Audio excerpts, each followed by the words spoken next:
Hey everybody, today I want to talk about onboarding and offboarding of employees. This is often an overlooked component of most businesses and can lead to some severe risk, especially on the offboarding process. So let's look at this from an employer's perspective. You're probably focused on getting this new hire in, making sure they're qualified, so forth, the hiring process, and what do they need when they get there? Is it going to be a desk, the logistics, payroll setup, and so forth.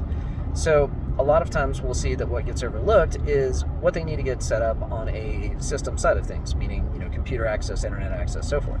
So hopefully your IT department has a good concept of what your needs and wants are and how to properly implement these before the employee ever walks in the door. It's not completely unreasonable to expect that 95% of this process can be done before the new employee ever sits at their desk.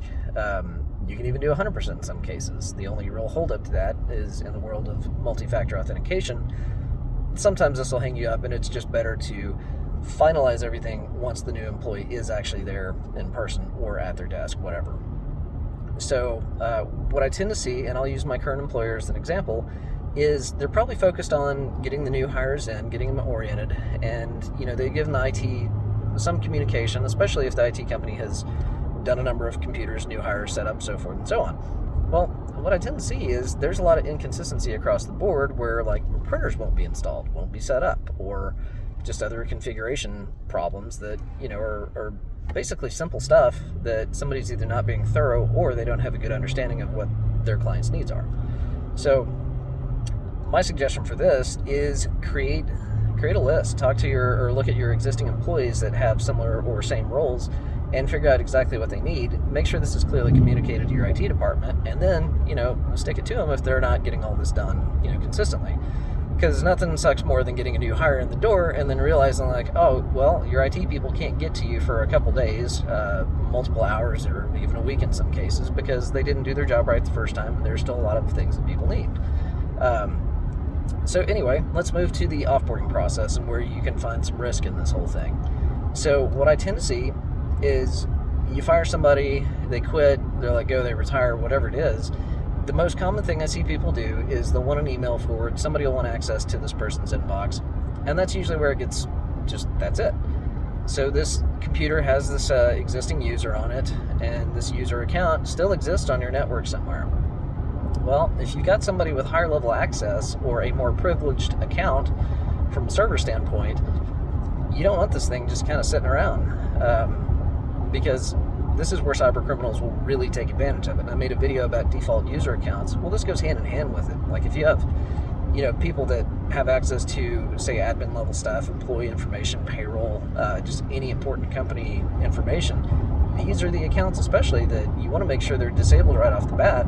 And granted, I do see wisdom in keeping these accounts still in this, in Active Directory, Azure, or whatever for 30 days or whatnot. But then after that, they need to be gone. They need to be deleted. They need to be removed, taken out of groups, make sure all traces of them are properly cleaned up from the server. This just eliminates a tremendous amount of risk because a lot of cyber criminals will get on your network, infiltrate, try to find these users, use them to do their sleuthing, and then all of a sudden if you get hit with ransomware, if they have access to these accounts, just assume, and it's a safe assumption, that they've looked at all your files. They know what's sensitive, they know what isn't, and this is where your ransom amount's going to really be generated from. So things you can do is just communicate. The same way you have that onboarding list with your IT vendor, do it for the same thing as offboarding. Make sure they are notified before you hire somebody and before you fire somebody. Obviously, if somebody quits, you don't have a whole lot of notice. It's one of those things you just need to let them be one of your first points of contact after that, and just make sure that they shore everything up. If you've got an actual device itself, you may just want to pull that to the side and hang on to it for a while, just to make sure nobody has access.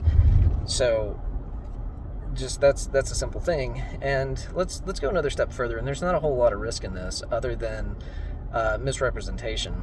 Like I know somebody whose systems haven't been updated in years in terms of former managers that have left the organization. And in their primary system, whenever anything is printed out, it's got one of these old managers' names on it. It's just not really a good representation of your company, and it's just kind of part of the being thorough process. So, easy stuff. Just add it to the list, make sure your IT people know, communicate it, and the more seamless you can make the onboarding, offboarding transition, really the better it's going to be. So anyway, hope this is helpful. If you have questions or comments, please leave them, and I'll do my best to answer them. So have a good one, everybody.